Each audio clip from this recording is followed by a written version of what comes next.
जय गुरु जी। गुरु जी को प्रणाम। गुरु जी के साथ संगत को प्रणाम। आज मैं अपना एक सत्संग आप सभी के साथ शेयर करने जा रही हूँ। गुरु जी, अगर मुझसे कोई गलती हो जाए, भूल चूक हो जाए तो प्लीज़ मुझे माफ़ कर दीजिएगा। संगत जी, गुरु जी से वैसे मुझे हमें जुड़े हुए हम जब तकरीबन 4-5 साल हो गए हैं। 2018 की बात है। वैसे तो गुरुजी कहते थे ये कभी बोलना नहीं चाहिए कि हम कब जुड़े हैं, क्योंकि हमें खुद नहीं पता कि हमारा उनके साथ जो रिश्ता है वो कितने जन्मों का है। जर्नी बहुत लंबी है उनके साथ, सत्संग भी बहुत सारे हैं, और जब भी सत्संग शेयर करने का सोचो तो ये समझ ही नहीं आता है कहाँ से शुरू करें और क्या कहें और पहले और क्या नहीं कहें। पर जो गुरुजी कहलवाना चाहेंगे वही मैं आपके साथ शेयर करना चाहूँगी। जब हम गुरुजी से जुड़े थे तब हमारी ज़िंदगी काफ़ी मिज़रेबल थी, काफ़ी परेशानियों से गुज़र रही थी, और सारे रास्ते बंद हो चुके थे। और तब हमें ऐसा लगता था कि अब ज़िंदगी का जैसे कोई मकसद ही नज़र नहीं आता था। तो एक बार ऐसा फील होता है ना कि जैसे आप किसी माचिस की डब्बी में बंद हैं और दम घुटने लग गया है, और ऐसा लगता है चारों तरफ से दीवारें आपकी तरफ they are trying to suffocate you. तो ऐसे से हालात थे, ऐसे से सिचुएशंस थे। और मतलब सही मायने में कहूँ तो वो वक्त ऐसा था कि जब भगवान से विश्वास उठ गया था और उनसे बहुत नाराज़ थे हम। मैं बहुत नाराज़ थी। और अक्सर हमारा ऐसा होता है कि हम जब भी टूटते हैं, परेशान होते हैं, दुखी होते हैं, तो हम हमेशा अपने ईश्वर पे गुस्सा निकालते हैं, हमेशा उनको कोसते हैं। तो वही हाल मेरा था, और मैं बहुत ज़्यादा नेगेटिव हो चुकी थी, बहुत परेशान हो चुकी थी। My husband was without a job at that time, and छोटा बच्चा साथ में, और इतनी सारी परेशानियां, तो शब्दों में बयान करना उस सिचुएशन को बहुत मुश्किल है। खैर, हमारे सामने हमारी एक आंटी रहती थी जो गुरुजी को मानती थी, और काफ़ी सालों से हम एक दूसरे को ऐसी बालकनी में आमने सामने एक दूसरे को देखा करते थे, बट एज सच हमारी कोई ऐसी फ्रेंडशिप, ऐसी बातचीत या ऐसी कोई क्लोज रिलेशनशिप नहीं थी। बट वो कहते हैं ना, जब गुरुजी को जोड़ना है ना आपसे, तो गुरुजी अपनी लीला रचते हैं और अपना भी वो रास्ते बनाते हैं कि आप उनकी तरफ खींचे चले जाते हो। तो एक शाम की बात है, मैं बालकनी में ऐसे खड़ी थी। I was highly and totally disappointed कि गुरुजी, भगवान, मतलब सॉरी नॉट गुरुजी, भगवान, अगर आप कहीं हो तो प्लीज़ मुझे बताओ और मेरे परिवार का कुछ कीजिए। या मुझे ये बताइए कि मैं किस भगवान को मानूं जिससे मेरे परिवार के हालात सुधर जाएं और सब ठीक हो जाए। So next day, if I am not wrong, next day ही उन्होंने मुझे सामने, वो खड़े थे, उन्होंने ऐसे ही 2-3 दिन से हमारी थोड़ी हाई हेलो शुरू हो गई थी, और उन्होंने मुझे बुलाया कि घर आओ। तो मैं उनके घर गई, और ये तकरीबन मॉर्निंग की बात थी। तो ब्रेकफास्ट करने के बाद मैं उनके घर गई अपने बेटे को लेकर, और हम ऐसे ही उनके घर में ऐसे ही बैठे हुए थे, नॉर्मली बातचीत चल रही थी। करते करते लंच आवर्स आ गए, and it was a Saturday. तो इतने एक गेस्ट और आए हुए थे उनके घर में, वो भी बैठे हुए थे। तो इतने में उनके हस्बैंड आते हैं, और उन्होंने बोला, वो गुरुजी के बारे में बोलना शुरू कर दिया। अच्छा, तब तक मुझे नहीं मालूम था कौन है गुरुजी, कहाँ हैं, क्या हैं। उन्होंने समाधि ले लिया, मुझे कुछ भी उनके बारे में कुछ नहीं पता था। आई वॉज कम्प्लीटली ब्लैंक।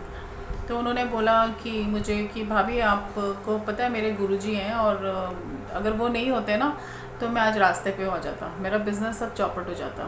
तो मैंने कहा अच्छा। तो मैं भी सुनने लग गई।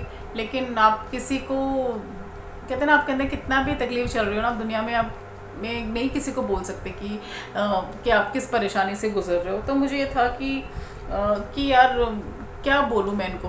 तो मैं वो इतने में वो अपना सुनाने लग गए कि ऐसी प्रॉब्लम थी और क्या उनके साथ घटा। तो मुझे था कि सुनूं मैं भी, क्योंकि ऑफ कोर्स मैं उनको कैसे बोलूं कि मैं भी उसी हालात से, मेरा परिवार गूंज रहा है।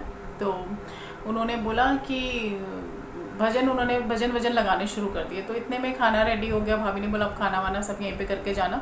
तो हम लोग बैठ गए, और जैसे ही वो मेरे बगल में आके बैठी ना, और वो गुरुजी का गुणगान करते ही जा रहे थे, गुरुजी ने ऐसा किया, गुरुजी ने वैसा किया, गुरुजी ऐसा करते हैं, गुरुजी वैसा करते हैं, बट उन्होंने तब तक ये भी नहीं बताया कि गुरुजी ने चोला छोड़ दिया।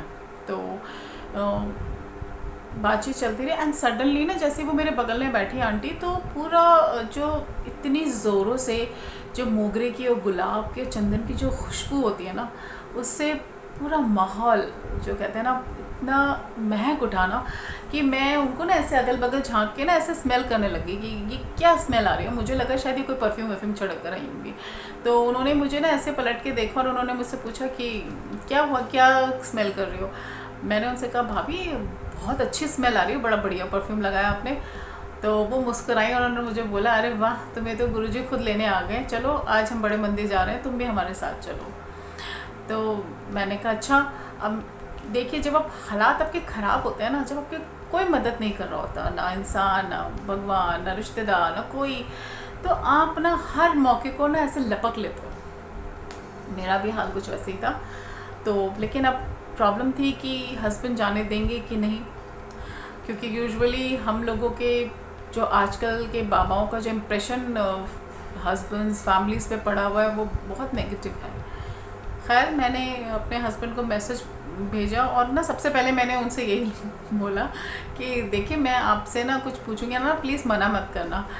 तो ऐसे ऐसे गुरुजी हैं और आज ये जा रहे हैं, तो क्या मैं इनके साथ चली जाऊँ। तो उन्होंने भी मतलब तपाक से कहा कि हाँ जाओ, चली जाओ। मैंने कहा अच्छा ठीक है, मैं बहुत खुश होगी। मैं फटाफट घर आई, हमने चेंज किया और हम मंदिर के लिए तैयार हो गए। तो सैटरडे था, तो आप जैसा जानते हैं कि सैटरडे को थर्सडे टू संडे जो होता है वो शाम के वक्त मंदिर खुलता है। तो हम चले गए और ये 2018 की बात है, 18 या 17 की बात है, if I am not mistaken. तो हम चले गए वहाँ पे और उनकी गाड़ी में ना गुरुजी का एक सब भजन चला था, मेरे सतगुरु जी तुसी मेहर करो। संगत जी, उस भजन ने ना मुझे ऐसे अंदर से ना झंझोड़ दिया ना कि मैं कंटिन्यूसली जब तक मंदिर नहीं पहुंची मैं इतना रोई, ऐसे लगा कि जैसे ना पूरी ज़िंदगी भर का बोझ ना मेरे आंखों के आंसुओं के ज़रिए ना बाहर आ रहा था, और मुझे समझ ही नहीं आ रहा था मैं क्यों रो रही हूँ, बट मैं रोई जा रही थी। खैर, मैंने कैसे तैसे अपने आप को संभाला, हम मंदिर पहुँचे, and the minute we get down at the mandir, बड़े मंदिर, I was completely fine, normal and feeling so light. हम अंदर गए, गुरु जी के बहुत खूबसूरत दर्शन हुए, हम दरबार में बैठे, हमने लंगर प्रसाद किया। और जैसे गुरु जी हमेशा कहते हैं ना कि जब मेरे दर पे आते हो ना, तो अपना दिमाग ते अपनी इंटेलिजेंस से अपनी पढ़ाई ना जुतियां नाल छड़ के आओ। तो मैं इतना सोचने वाली औरत हूँ कि मैं छोटी छोटी बातों पे ना बहुत अच्छे से सोचती हूँ। तो मैं बहुत अमेज थी कि मैं उस दिन मैंने कुछ नहीं सोचा, बस कम्प्लीटली ब्लैंक, एकदम खाली डिब्बे की तरह मेरा उस दिन दिमाग था, और मैंने कुछ भी नहीं सोचा, कोई इफ़ नहीं, बट्स नहीं, क्यों क्या, कुछ भी नहीं, बस चली गई। बस वो जो ऑरा था ना गुरु जी का वहाँ पे, मैं आई वॉज इन्जॉइंग दैट। सो हम गए, दर्शन हुए, बहुत अच्छे से रहा, और हम राज़ी खुशी घर आए और मैं बहुत खुश थी, मुझे बहुत हल्का, बहुत सुकून मिल रहा था। ऐसा लग रहा था कि अब कुछ अच्छा होएगा और मेरे परिवार की डूबती नैया को अब सहारा भी मिलेगा और किनारा भी मिलेगा। तो हम आए, तो मैंने अपने हस्बैंड को बोला कि ऐसे ऐसे है और गुरुजी के यहाँ, और आप ना वहाँ जाना ज़रूर एक बार। तो वो देख के ये हैरान थे कि एक रात में ऐसा क्या हुआ कि जो मैं इतनी चहचहा रही हूँ। मतलब सारे we were going so many problems, I cannot tell you. Financials, without the job, everything, like the house is on rent and we need to pay for every damn single thing, and we were without the job, and all our saving was like draining day by day so fast. So I was like क्या करें, ऐसा हालत था। तो वो like वो होता है ना, अब थोड़े चिड़चिड़े से हो जाता है, आपको लगता है अरे काम बने तो बात करो ना, नहीं तुम क्या बोली जा रही हो गुरु जी। एंड उन्होंने बोला भी मुझे पता लग के कि मतलब क्या कर लिया तुम्हारे गुरुजी ने, एक दिन में तुम्हें गुरुजी करी जा रही हो तुम। तो मुझे ना बड़ा सैड लगा, फिर मैंने उनको बड़ा स्ट्रिक्टली बोला कि देखो आप मुझे डांट लो, मुझे जो भी कहना है, बट मेरे गुरुजी के लिए कुछ मत कहो। And he was amazed and shocked कि क्या हो गया इसको। Is she out of her mind? So लेकिन खैर कहीं ना कहीं वो भी थोड़े से टच्ड हुए कि कुछ तो है, ऐसे ही तो ये नहीं खुश है। खैर लेकिन गुरुजी से जुड़ते ही मेरी ज़िंदगी, ऐसा नहीं है कि मैं गई और मेरी ज़िंदगी का तख्ता पलट हो गया, ऐसा नहीं है। जैसे गुरुजी कहते हैं ना कि मैं तो इम्तिहान लेता हूँ, नींबू की तरह निचोड़ता हूँ, तो हम तो पहले ही कहते हैं ना मरे हुए थे, तो मरे को और क्या मारना था। बट ठीक है, वो गुरुजी की लीला है, वो उनका तरीका है। फर्स्ट 6 मंथ्स जब गुरुजी के बड़े मंदिर जाने के बाद was very very very very hard. I was the person who was crying whole day. मैं सिर्फ सारा दिन I used to cry, that's it. I was like about to going in depressions and I was completely dead and hopeless from inside. And I was like, गुरुजी आप कुछ करते क्यों नहीं हो करके, कब तक करते हैं? एंड संगत कहती थी कि गुरुजी के हमें मैसेजेस आते हैं, तो मुझे लगता था एक्सक्यूज़ मी क्या बोल रहे हो आप ये। लेकिन वो जब मेरे साथ होना शुरू हुआ, when I started experience personally, मैं अपनी खुशी का आपको ठिकाना नहीं बता सकती, मैं अपनी खुशी आप सबको बयान नहीं कर सकती। I was so thrilled. गुरुजी के मैसेजेस आने शुरू हो गए कि मैं पंजाबी में आते थे, and since I am not a Punjabi, तो समझने की कोशिश करने लगी मैं उनके मैसेजेस कि तुमने बहुत दुख झेले हैं, ये वो, थोड़ा सा समय और है, सब्र कर, ये कर। तो जब आप ऑलरेडी पेन में होते हो ना, तकलीफ़ में होते हो, और आपको लगता है कि बस करो यार, बहुत साल हो गए सहते हुए, अब सब्र का पाठ मत पढ़ाओ हमें। तो मेरी सिचुएशन भी ऐसी थी, मुझे लगता था वो Guruji please no more this patience रखो, ये रखो करके। तो बस मैं सारा दिन रोना और कुछ नहीं करना। I was almost in depression at that time. And one fine day, my husband decided, I think not my husband decided, I think it was Guruji's will that my husband should also come to बड़े मंदिर, and my husband went to बड़े मंदिर। तो कहते हैं ना, हम इंसानों की ना ये फितरत है, भगवान हो, गुरु हो, कोई भी हो ना, हम आजमाइश करने में ना बड़े उस्ताद हैं। हमें लगता है चलो जी से आजमाया जाए। तो उनके अंदर भी ना कुछ था वही वाला एहसास कि चलो देखते हैं कौन है ये। तो उन्होंने कहा तो नहीं, but I actually smell that very nicely कि हाँ, उनको ऐसा लगा। एंड ही वेंट टू बड़े मंदिर, and I think it was Monday, and suddenly उनको एक कॉल आता है जॉब के लिए। तो his category, his area was completely different, the field was completely different, and उनको जिस फील्ड के लिए वो जॉब आया, it was little strange, but since मरता क्या ना करता। तो उन्होंने बोला ऐसे ऐसे है, आप you prepare for your interview, we will take your interview और शॉर्ट लिस्टेड फलाना। तो मेरे हस्बैंड ने मुझे उसी वक्त फ़ोन किया वहीं से बड़े मंदिर से कि देखो मैं बड़े मंदिर पहुंच गया हूँ और ऐसे ऐसे मैसेज आया, ऐसे ऐसे फ़ोन आया और मुझे ऐसे ऐसे तैयारी करनी है। कहा अच्छा। सो इन शॉर्ट उन्होंने प्रिपरेशन की, सब कुछ किया, इंटरव्यू भी हो गया कैसे तैसे।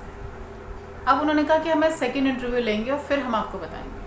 अच्छा जी, एक तो आप पहले ही परेशान हैं, जॉब के बिना है, ऊपर से इंतज़ार। सो एनीवेज मेरे हस्बैंड ने बोला ठीक है, अब इंतज़ार करते रहे। उस बात को almost, if I am not wrong, 2 महीने हो गए सेकेंड इंटरव्यू के लिए इंतज़ार करते। एंड मेरे हस्बैंड ने बोला कि in the mean time he decided कि जो मेरी वो एरिया नहीं है, I should study about it. और मैं थोड़ा सा प्रिपरेशन करता हूँ, पढ़ता हूँ, कहीं ना कहीं वो भी अपने आप को ना, कहते हैं ना, मन बहला रहे थे कि चल यार कुछ कर लेता हूँ। सेकंड कॉल आ गया तो मेरा जॉब नहीं जाना चाहिए, मैं रिजेक्ट नहीं होना चाहिए, आई नीड दैट जॉब। सो वो प्रिपरेशन में लग गए। तो वो 2 महीने उन्होंने बहुत रच के उसकी प्रिपरेशन की। वो कई उन्होंने और फैक्ट्रीज विज़िट करी और वहाँ जाके ही took training nicely and completely with everything from like putting thread in the needle to everything. So anyhow, तो उनका कॉल आता है एंड सेकेंड इंटरव्यू होता है उसका। और सेकेंड इंटरव्यू के बाद वो कहते हैं हम आपको बताएंगे। फिर इंतज़ार, चलिए जी अब करते हैं इंतज़ार। और ऐसा लगा कि ओ गुरुजी प्लीज़, मतलब वी वर लाइक ऐसा थी हमारी हालत। सो दिवाली का दिन था, 14 नवंबर। वहाँ से कॉल आता है, and he said, I think Diwali के सेम डे कि दिवाली के एक दिन पहले उनका कॉल आता है, और जिनको वो इंटरव्यू दिया था तो वो कहते हैं कि इट्स MNC बेसिकली, तो वो कहते हैं कि listen you are shortlisted and this is your Diwali gift, congratulation, welcome to our company. And I was like oh God, top of the world. पिछले 3 साल 2 साल से हम सुनने को तरस गए हैं कि आपके पास जॉब है, नौकरी आई है, काम करिए। एंड गुरुजी, मैं संगत जी बता नहीं सकती हूँ कि मैं तो पूरे घर में ना was just jumping like a kid, ऐसा लग रहा छोटे बच्चे की तरह। मतलब Guruji thank you, Guruji thank you, Guruji बोलते बोलते ज़ुबान नहीं थक रही थी, और अब विश्वास नहीं आ रहा था कि सच में सुना। जब मेरे हस्बैंड का ऑफर लेटर भी आया तो मैंने उनको बोला एक कॉपी मुझे दो, I need to see it. And मैं उसको कई दिन तक देखती रही खोल खोल के कि you know I am not dreaming ना। तो संगत जी, मैं इस वक्त ये वीडियो पे हूँ तो इसलिए मैं I mean you know I don't want to get emotional, I don't want to cry because it doesn't look good. But उसके बाद हमारी ज़िंदगी बदलने शुरू हो गई, और जिस चीज़ का भी हमने ख्वाब देखा, जो ख्वाहिशें रखी, और कभी ऐसे ही कह दिया ना कि काश ये होता तो, या काश वहाँ जाते तो, एक दिन वहाँ जाएंगे, एक दिन वो करेंगे, एक दिन वो खाएंगे। यू वोंट बिलीव, हम बोल के भूल जाते थे और सब कुछ वो सब होने लगा, और कैसे सारे सपने पूरे होते चले गए ना, इसका पता ही नहीं चला। गुरुजी ने जो वचन हमने सुने थे वो सच निकले, और गुरुजी ने बहुत बहुत सारे प्यारे मैसेजेस भेजे, और उन मैसेजेस ने मुझे बहुत बहुत संभाला है, आज तक संभालते हैं। क्योंकि अगर वो मैसेजेस नहीं होते, वो मार्गदर्शन नहीं होता, तो we were dead a long time back. I don't feel shy or embarrassed saying that because we were so much in pain at that time. That was one of the hardest time of our life. But कहते हैं ना, हर एक अच्छी चीज़ की कीमत चुकानी पड़ती है। तो गुरुजी आए हमारी ज़िंदगी में, और सब कुछ बहुत खूबसूरत होता चला गया। हमने बहुत सारे हॉलीडेज़ किए, बहुत सारी खुशियाँ देखी, और मैं कभी दूसरों से बोला करती थी कि प्लीज़ मुझे अपने सत्संग में बुला लो, या फेसबुक पे भी लिखा करती थी कि मुझे सत्संग कैसा होता है, मुझे सत्संग में आना है और मुझे गुरुजी के बारे में जानना है। तो फिर मैंने जब ये मैसेज पढ़ा ना कि मुझसे डायरेक्ट कनेक्शन बनाओ, you know I don't have any mediator, you don't need any mediator. किसी आंटी के, अंकल के, किसी के भी कहीं में मत चलिए, गुरुजी से डायरेक्ट कनेक्शन बनाइए, जो मैंने बनाया। मुझे कोई भी डाउट होता था, मैं उनके स्वरूप के आगे बोला करती, गुरुजी ये ऐसे है, क्या करूं? तो अंदर से आवाज़ आती थी, ऐसे ऐसे नहीं करना है, ऐसे करना है, ऐसे जाना है, ऐसे नहीं जाना है। एंड उनकी हर एक उस छोटी छोटी सलाह से, एडवाइस से, मार्गदर्शन से मेरी ज़िंदगी बहुत बहुत संवर गई, मेरे परिवार की। और आज भी इतने सारी प्रॉब्लम्स हैं दुनिया में, हमारे घर में भी हैं। लोगों को ये लगता है ना, कई लोग मुझसे पूछते भी हैं, अच्छा हम इनको मानेंगे तो हमारे सारे काम बन जाएंगे, क्या कर सकते हैं गुरुजी, क्या दे सकते हैं? तो उस वक्त ना बहुत हंसी आती है, पहले गुस्सा आता था, अब हंसी आती है कि हम इंसान कितने बेवकूफ़ और कितने मूर्ख हैं और कितने अहंकारी हैं कि हमें लगता है कि उफ़ हम तो फरिश्ते हैं न जाने किस चीज़ के, कि रब हमारे चरणों में झुक जाए और अपने गुरु को लगा दे हमारे पीछे कि भैया इस इंसान के ना सारे अरमान, सारी ख्वाहिशें पूरी करो, करना है तुमने। क्योंकि भैया बस मतलब we feel, I don't know, हम लोग किस गलत फहमी में, किस मूर्खता में जी रहे हैं ना, मुझे आज तक नहीं समझ आता। एक सिंपल सी साइंस है, वो एक कहावत है ना, what goes around comes around. आप जैसा करोगे वैसा ही पाओगे। तो गुरुजी ने मेरे परिवार की सोच को बहुत बहुत शुद्ध किया। अच्छा सोचो, अच्छा करो। I was always a very strong believer of karmas, good karmas. मुझे लगता था कि शादी के बाद मैंने जो थोड़ी बहुत पूजा पाठ सीखा, नहीं तो मैं उससे पहले हमेशा बचपन से यही कहती थी, कर्म अच्छे करो, कर्म अच्छे करोगे तो रब आपके लिए कुछ ना कुछ ज़रूर करेगा। एंड वो सोच तब भी नहीं चेंज हुई जब हम बहुत बुरे हालातों में गुजरे। और दुख आने बहुत ज़रूरी है संगत जी। आप क्यों दुखों से घबराते हैं? क्योंकि दुख नहीं आएंगे ना तो आपको कैसे पता चलेगा आपका अपना कौन, पराया कौन, सच्चा कौन, झूठा कौन। हम जो दुख भोगते हैं ना उसमें रब का कोई दोष नहीं है, वो दोष सिर्फ हमारे कर्मों का है। हम पिछले जन्म में क्या करके आए हैं हमें पता है।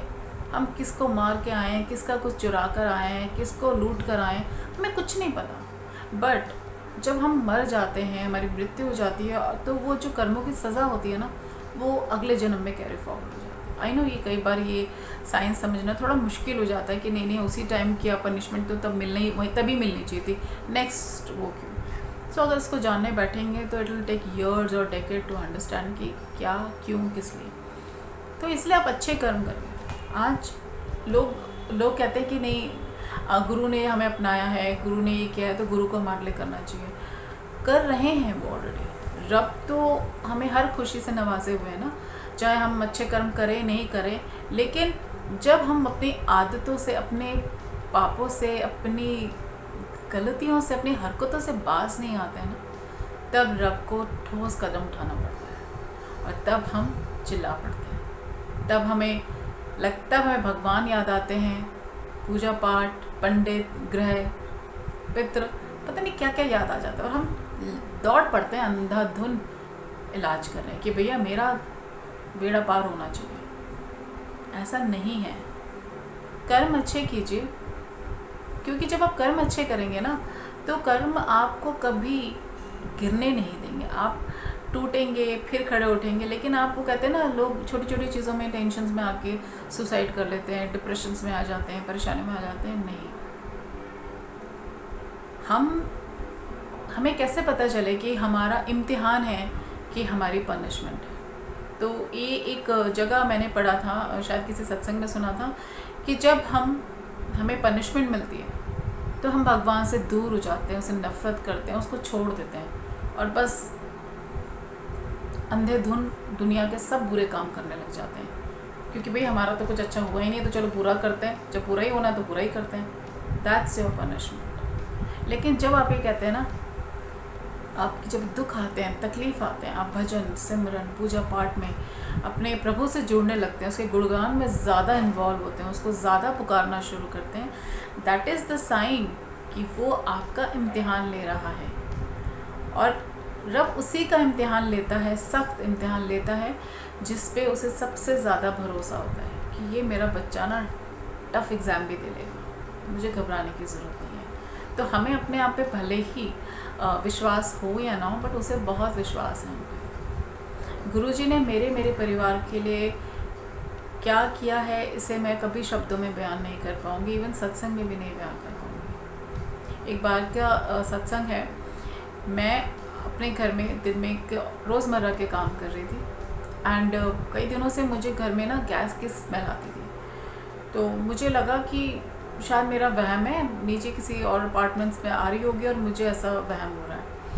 तो पता नहीं, कहते हैं मैं सडनली ना, मुझे पता नहीं क्यों ऐसा लगा, मैं जो हम अक्सर अपने जो सिलेंडर के जो शेल्फ़ होते हैं, आजकल तो मॉड्यूलर किचन है सबके पास, तो वो उसमें ऐसे एक डोर है। तो मैंने कहा अरे मैं इसमें से जो कई बार कुरियर के बॉक्सेस आ जाते हैं तो मैं वो वहाँ पे रख देती हूँ, जब because I don't have too much space for storage. तो मैंने वो वहाँ पे बॉक्स रखा हुआ था और वो बॉक्स मैंने कहा चलो उसको निकाल के ना मैं फेंक देती हूँ, खाम खा कचरा इकट्ठा हो जाता है।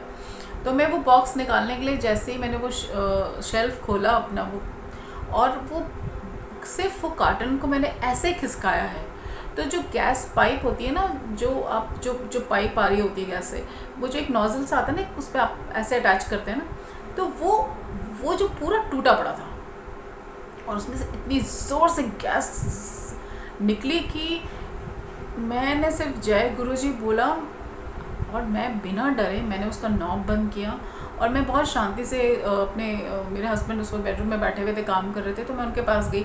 मैंने आपको बोला कि आपको पता है भी ऐसे ऐसे हुआ है, और वो कहते उनको भी समझ नहीं आया कि क्या बोल रही है, मतलब ऐसे कैसे कोई पाइप हो जाए। और जब उन्होंने आके देखा ना तो वो भी मतलब बहुत चक्के रह गए और उन्होंने बोला कि आज तो गुरुजी ने हमें सचमुच बचा लिया, we were sitting on mine. कि हम तो मरते मरते और भी पता नहीं बिल्डिंग का क्या हाल हो जाता। तो ऐसे जय गुरु जी, थैंक यू सो मच।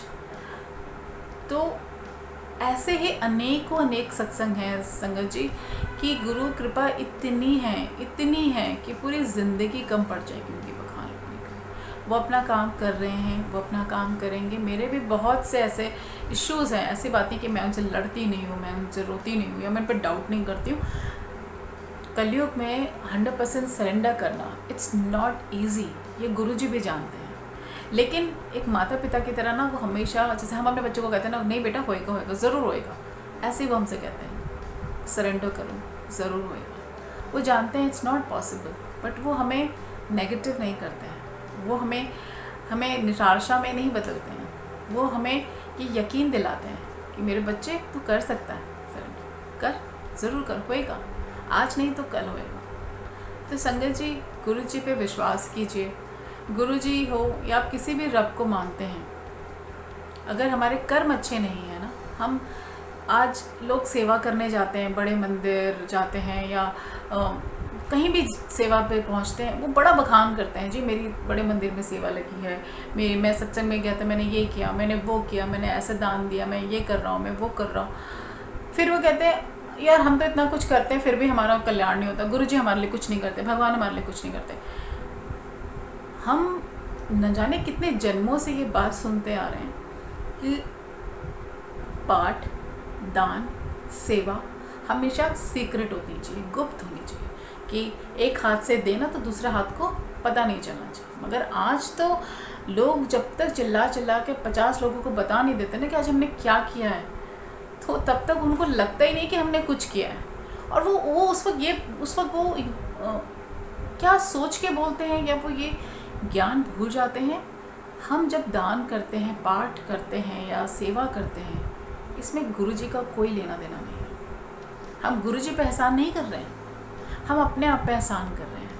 ये हमारे भगवान ने चंद आसान रास्ते हम जैसे आलसी इंसानों के लिए बनाए हैं कि बच्चों ये करो, इससे भी आपके कर्म बहुत कटेंगे। सिर्फ पूजा पाठ या भजन सिमरन नहीं छोड़ गए, वो सेवा छोड़ गए, और भी कई प्यारे काम और भी कई खूबसूरत सेवाएं वो हमारे लिए छोड़ गए। लेकिन हम इंसान आज अपने पैसे, अपनी एजुकेशन, अपने लेवल, अपने जॉब्स, अपनी गाड़ियों में, अपनी खूबसूरती पे न जाने कितनी सारी गलत फहमियों के बादल पे बैठे हुए हैं और उड़े चले जा रहे हैं बिना ये सोचे कि हम कर क्या रहे हैं। हम जो बोलते हैं क्या हम खुद सुनते हैं? वो नहीं, हम वो नहीं सुनते। अगर हम वो सुनेंगे ना तो हमें एहसास होगा कि हम कितने ब्लाइंड हैं। संगत जी, किसी भी भगवान को मानिए, किसी की भी पूजा कीजिए। गुरु जी ने कभी नहीं कहा कि मुझे पूजो, उन्होंने कभी किसी के साथ ज़बरदस्ती नहीं की। जो करो, मानो तो अच्छा, ना मानो तो भी अच्छा। लेकिन वो एक बात हमेशा कहते थे, अच्छे कर्म करो, किसी का दिल दुखा के मेरे दर पे मत आना। इतना मुश्किल तो नहीं है ये करना, बहुत आसान है। भजन सुनिए। आई नो हम सब लोग बहुत बिजी हैं, मॉडर्न लाइफ जी रहे हैं, लेकिन सत्संग, भजन, आज सबके पास यूट्यूब चैनल है, फ़ोन, स्मार्टफोन्स हैं, नोट पैड्स हैं, लैपटॉप्स हैं, सब कुछ है, स्पीकर्स हैं, सब कुछ है, सारी सुविधाएं हैं। लेकिन नहीं है कुछ करना का, तो वो है मन। आप सत्संग यूट्यूब पे चलाइए, अपने कोई पेन ड्राइव है आपके पास, उस पर चलाइए, वॉल्यूम तेज़ कर दीजिए, होने दीजिए आसपास का माहौल, वातावरण शुद्ध। क्या दिक्कत है?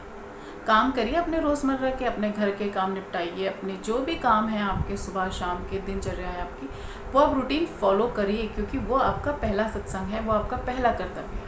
लेकिन ये जीवन तो हम सुधार लेंगे अच्छी डाइट लेके, अच्छी लाइफस्टाइल लेके, अच्छे अपार्टमेंट्स लेके, प्रॉपर्टीज़ लेके और पता नहीं क्या क्या करके। लेकिन कभी हमने सोचा है कि हम ऊपर जाने के लिए हमने क्या तैयारी कर रखी है, किस किस्म का रूप और किस किस्म का श्रृंगार हम लेके जाएंगे वहाँ।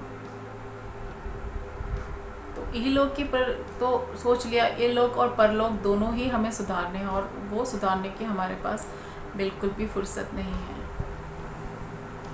तो संगत जी, लोग कहते हैं क्या लाए थे क्या ले जाएंगे।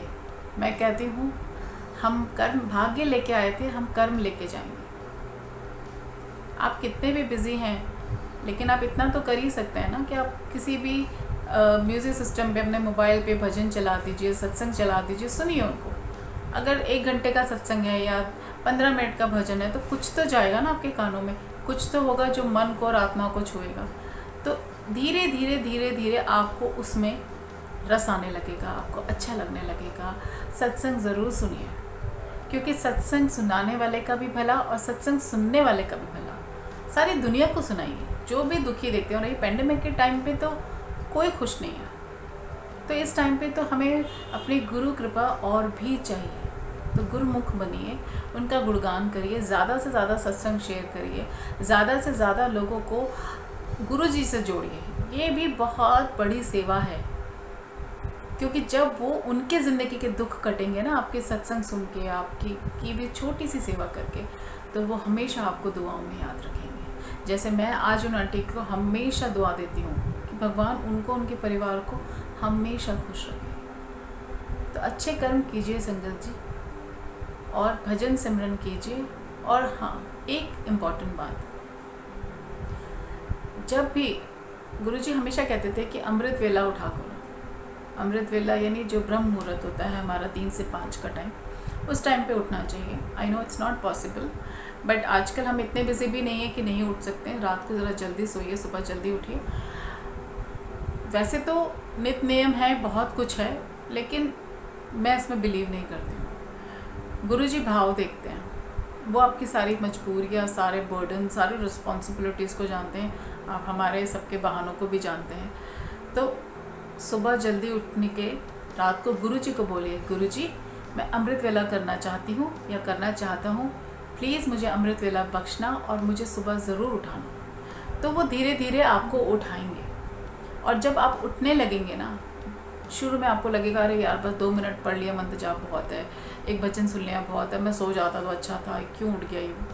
लेकिन नहीं, अपने आप को संभालिए और भजन सिमरन जो भी आप कर सकते हैं वो कीजिए। पाठ कर सके, इट्स अ ब्यूटीफुल थिंग। अगर आप नहीं कर सकते हैं तो शुरुआत मंत्र जाप से कीजिए। 7 टाइम्स पढ़िए, 20 टाइम्स पढ़िए, जितना भी आप कर सकते हैं करिए।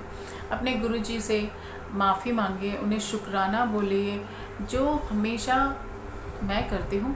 मैं हमेशा उनसे यही कहती हूँ, गुरुजी जाने अनजाने मैंने जो भी गुनाह किए हैं, चाहे इस जन्म में चाहे पिछले जन्म में, जाने अनजाने किए गुनाहों के लिए मुझे माफ़ करना। और शुक्राना मेरे मालिक, अनंतम शुक्राना फॉर एवरीथिंग, क्योंकि उसकी नेमतों की लिस्ट इतनी लंबी है कि 7 जन्म निकल जाएंगे हमारे, तब भी वो शुक्राना ख़त्म नहीं होगा। तो बस उनसे ये 2 ही चीज़ बोलिए, हमें भक्ति का दान दीजिए, हमें भजन सिमरन में हमारा मन लगाइए। हम क्या करते हैं, हमें गाड़ी चाहिए, हमें बंगला चाहिए, हमें फ्लैट चाहिए, हमें वो चाहिए, हमें ये चाहिए। हम सारी वो मटेरियलिस्टिक चीज़ें मांगते हैं जो एक दिन यहीं रह जानी है। साथ कुछ जाएगा तो हमारा पाठ, हमारा भजन, हमारा सिमरन जाएगा हमारे साथ। तो ज़िंदगी जितनी अच्छी चाहिए ना संगत जी, मुक्ति भी उतनी अच्छी मांगिए। और ये वक्त जो चल रहा है जहाँ इंसान पत्तों की तरह रोड पे, सड़कों पे ढेर हुए हैं, उसने बहुतों के रूह को हिला दिया होगा अंदर से। मैं तो बहुत हिल गई हूँ। तो इसीलिए मेरी आपसे हाथ जोड़ के विनती है संगत जी, प्लीज़ सत्संग सुने, सत्संग सुनाएं, शेयर करें और सबको गुरु चरणों से जोड़ें। और अपने अंदर की वो सारी चालाकियाँ, सारी बदमाशियाँ, सारी शैतानियाँ, सबको साइड रखिए। आप सबसे छुपा सकते हैं अपनी सोच, अपने bad thoughts, evil thoughts, but आप अपने रब से, अपने भगवान से, अपने गुरु से नहीं छुपा सकते। तो संगत सत्संग तो बहुत हैं, लेकिन वक्त की कमी के कारण आज मैं सत्संग यहीं पे समाप्त करती हूँ। और बहुत सारे सत्संग हैं जो जिसे लेके मैं जल्द लौटूँगी। और आई एम श्योर जो मैंने आप सबसे कहा है, आप उस पर प्लीज़ एक बार ज़रूर सोचेंगे और उसे करने की कोशिश भी ज़रूर करेंगे। अगर आप गुरु के चरणों से जुड़े हैं ना संगत जी, तो एक आपका उद्धार, आपका कल्याण पक्का है, वो ज़रूर होएगा। गुरुजी कहते थे कोई मेरे मंदिर के आगे से भी गुजर जाता है ना तो उसके कर्म कट जाते हैं। तो उन्होंने हमें तो अपने गोद में बिठाया, अपने गले से लगाया, तो हमारा उद्धार क्यों नहीं होगा। ये सिर्फ आपके लिए नहीं है, ये मेरे लिए भी है। मैं भी उस ज्ञान को आप लोगों को बताने के ज़रिए मेरा भी वो पार्ट, मेरा भी वो सबक रिवाइज होता है। तो रिवीजन भी बहुत ज़रूरी है, चाहे वो आपकी है चाहे मेरी है। हम आगे बढ़ते जाते हैं, अक्सर कई बार अपने सबक भूलते चले जाते हैं। तो वो सब्र रखिए, आज नहीं कल वो ज़रूर होएगा। जो आपके लिए अच्छा होगा, बेस्ट होगा, वो ज़रूर होएगा। लेकिन ज़रूरत है तो सिर्फ़ और सिर्फ गुरु जी पे विश्वास करने की, सब्र करने की। और कभी भी दिल घबराता है ना, कभी भी आप टूटते हो ना, बस उनका स्वरूप लेके बैठ जाया करें आपको। चाहे वो मोबाइल पे कहीं पे, उनको देखिए और एक भजन लगा लीजिए, उनको देखते देखते वो भजन सुनिए और फिर आप मुझे बताना कि आपको वो कैसा आनंद उसने आपको दिया। तो आप ऐसा करें, ये मैं सब आपसे उम्मीद करती हूँ। और मैं और ऐसे ही खूबसूरत प्यारे सत्संग जल्द लेके लौटूंगी जब जब गुरुजी का हुक्म होगा। और आई होप अगर कि मुझसे कोई गलती नहीं हुई है, अगर हुई हो तो प्लीज़ मुझे क्षमा कीजिएगा। और जो भी आपसे मैंने विनती की है उस पर प्लीज़ अमल ज़रूर कीजिएगा। तो संगत जी मेरे सत्संग ज़रूर शेयर करेगा, मेरे चैनल को लाइक और सब्सक्राइब ज़रूर करेगा, ताकि मैं आपके साथ अपने और ऐसे कई मीठे सत्संग शेयर कर सकूं। मेरे सत्संग सुनने के लिए आप सबका बहुत बहुत शुक्रिया। जय जय गुरुजी। शुक्राना मेरे गुरुजी, शुक्राना अनंतम शुक्राना। कोई गलती हो गई हो, भूल चूक हो गई हो तो मुझे क्षमा करना। जय गुरुजी। संगत जी अपना ख्याल रहिए, खुश रखिए, खुश रहिए।